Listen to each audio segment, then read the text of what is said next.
నమస్కారం పవన్ గారు. రైట్ శ్రవణ్ గారు, ఎట్లా చూస్తారు నిన్న జరిగినటువంటి సంఘటన? గారికి గాదే వెంకటేశ్వరరావు గారు నమస్తే అండి. నిన్న జరిగిన సంఘటన చూస్తే ఒకవైపు అగ్రవర్ణాలకు సంబంధించిన నేతను లోపలికి తీసుకున్నారు, తర్వాత ఏదైతే పద్మశాలి ఎంపీ సంజీవ్ కుమార్ ని బయటకు పంపించారు. ఎట్లా చూస్తారు దీన్ని? ఎక్కడ సామాజిక సాధికారం ఎక్కడుంది?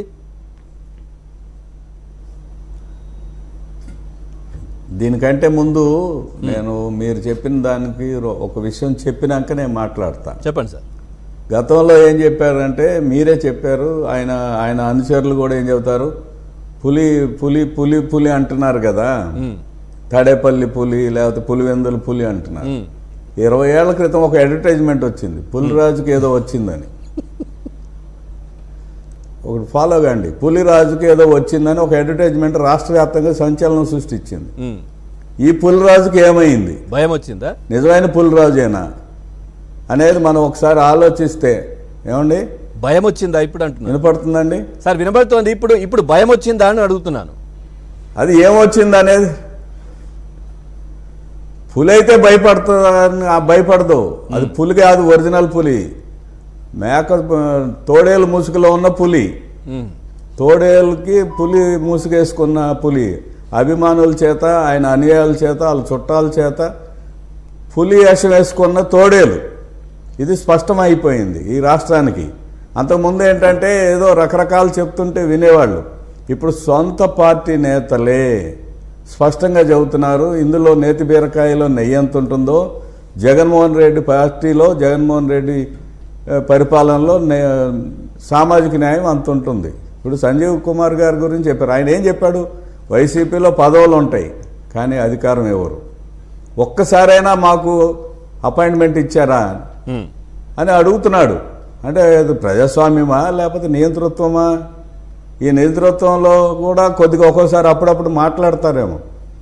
గేటు దగ్గర దాకా కొంతమందికి, అతనితో మాట్లాడటానికి కొంతమందికి, అదేవిధంగా అసలు ఫోన్లో కూడా మాట్లాడిన వాళ్ళు కొంతమంది. ఈయనే కాదు, ఈయన మొట్టమొదటివాడే కాదు, నేను గత 4 సంవత్సరాలుగా అపాయింట్మెంట్ కోసం ట్రై చేస్తున్నాను అన్న వాళ్ళు ఉన్నారు. రఘురామకృష్ణరాజు గారి దగ్గర నుంచి మొదలైన ఈ ఎపిసోడు జగన్మోహన్ రెడ్డి ఈ రాష్ట్రం వదిలి వెళ్ళిపోవటమా లేదా జైలుకి వెళ్ళటమా దాంతో ముగుస్తుందని నేను భావిస్తూ ఉన్నాను. ఖచ్చితంగా చెప్తున్నాను, ప్రజాస్వామ్యంలో బాలినేని శ్రీనివాసరెడ్డి ఒక పక్కన ఆయన బంధువు కూడా, ఆయన నానా బాధలు పడుతున్నాడు. ఎంతోమంది ఎమ్మెల్యేలు, ఎంపీలు ఈ రోజున ప్రశ్నిస్తూ ఉన్నారు. అసలు ఎస్సీలు అయితే మాట్లాడే పరిస్థితి లేదు. నాకు తెలిసి ఒక్క ఎస్సీ సీట్లో కూడా మనం ఈరోజు డిబేట్లో మాట్లాడుతున్నాం, షెడ్యూల్ కులాలకు చెందిన 29 సీట్లలో ఒక్కడు కూడా తిరిగి ఇస్తాడని నమ్మకం లేదు. అంటే ఎస్సీల పట్ల అతని యొక్క ఆలోచన ధోరణి మీరు అర్థం చేసుకోండి.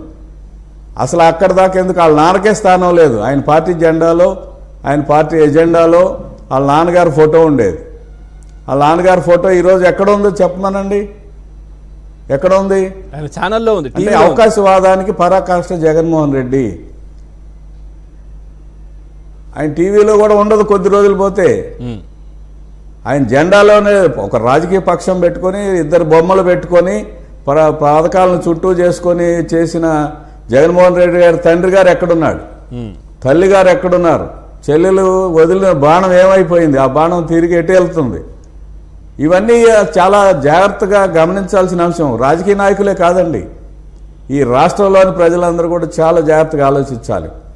అమ్మ, చెల్లి, తండ్రి వాళ్ళకు ఉన్న స్థానాలు ఏంటి, అదేవిధంగా బాబాయ్ గారికి ఇచ్చిన స్థానం ఏంటి, వాళ్ళ చెల్లెలకి ఇచ్చిన స్థానం ఏంటి, బాబాయ్ కూతురికి ఇచ్చిన స్థానం ఏంటి, ఇవన్నిటిని మనం ఒకసారి గమనిస్తే ఎన్నికల ముందు వివేకానంద రెడ్డి గారు మర్డర్ అనేది ఒక రాజకీయ అస్త్రంగా వాడుకుని సిబిఐ ఎంక్వైరీ వేయాలన్నాడు. ముఖ్యమంత్రి అయిన తర్వాత ఇది సిబిఐ ఎంక్వైరీ అవసరం లేదని భావిస్తే తొందరగా కొలిక్కి వస్తుంది అనుకున్నారు. అసలు నేరస్తులు తన్నే కాపాడుతున్నాడు, తనకు కూడా ఈ అంశంలో ప్రమేయం కానీ లేదా నాలెడ్జ్ ఉంది అనే విషయాన్ని కూడా ప్రజలు స్టడీ చేయాలి. సొంత పార్టీ ఎంపీ రఘురామకృష్ణరాజు గారు అభ్యర్థించవచ్చండి, రాజకీయాల్లో చాలా విభేదాలు వస్తుంటాయి, చాలామంది చాలా రకాలుగా మాట్లాడుకుంటారు. అంత మాత్రం చేత పోలీసులను ఉపయోగించి కొట్టి ఆ కొట్టినప్పుడు అతను పడే బాధ నాకు వీడియోలో చూపించండి అన్న అంశాన్ని మనం ఒకసారి గమనించాలి.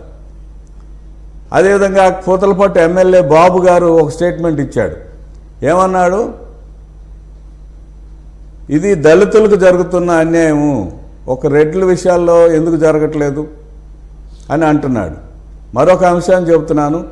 ఆయన రాజకీయ పక్షంలో పరిపాలనలో విధాన నిర్ణయాల్లో లేదా వార్తలు చేరవేయటంలో ప్రముఖులు ఎవరు అంటే సుబ్బారెడ్డి గారు, సజ్జల రామకృష్ణారెడ్డి గారు, వేమిరెడ్డి ప్రభాకర్ రెడ్డి గారు, లేదా అయోధ్య రామరెడ్డి గారు, వీళ్ళేనా?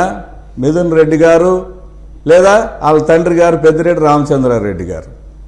అంటే వీళ్ళు తప్ప వేరెవరు లేరా రాష్ట్రంలో? పార్థసారథి లాంటి సీనియర్ నాయకుడికి ఇచ్చిన గౌరవం ఏంటి? ఎప్పటి నుంచో కొమ్ము కాస్తున్న జంగా కృష్ణమూర్తి లాంటి బీసీ నాయకుడికి ఇస్తున్న గౌరవం ఏంటి?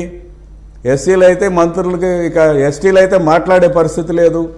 షెడ్యూల్ కులాలకు చెందిన వారైతే నోరెత్తితే ఏమవుతుందని భయాందోళనలో ఉన్నారు. ఎవరు ఏంటండి రాజకీయమా ఇది? రాజకీయంలో ఎస్సీలు, ఎస్టీలు, బీసీలు, మైనార్టీలు భాగస్వాములు కాదా?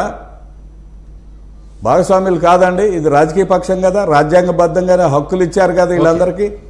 ఇటువంటి హక్కులు రాజ్యాంగబద్ధంగా ఉన్నాయి కానీ రాజకీయ పార్టీలు ఉండవా? రాష్ట్ర ప్రజలు ఆలోచించాలి ఇటువంటి అంశాల మీద. ఎందుకంటే రాజకీయ పక్షంగా నువ్వు మేమేమన్నా బొమ్మల వండి షెడ్యూల్ కులాలకు చెందిన వాళ్ళు బొమ్మల ఇటు తీసి చెస్ కాయిన్ లాగా ఈ కాయిన్ అటు ఆ కాయిన్ ఇటు నడపడానికి వాళ్ళకి వ్యక్తిత్వం ఉండొద్దా? ఏవి మాట్లాడితే వాళ్ళ మీద దౌర్జన్యం చేపిస్తారా? పెద్దిరెడ్డి రామచంద్రారెడ్డి గారు ఏం మాట్లాడతాడండి బాబు విషయంలో? జడ్పీటీసీగా గెలవడు, అటువంటి వాడిని ఎమ్మెల్యే చేస్తే మాట్లాడతాడా అంటాడు. అంటే జడ్పీటీసీగా గెలవనోడిని ఎమ్మెల్యే గెలిపించావా నువ్వు? అంటే నీ నీ నీ సెలక్షన్ ఏ స్థాయిలో ఉంది? ప్రజలపైన ఎట్లాంటి అవగాహన ఉంటుంది వాళ్ళకి?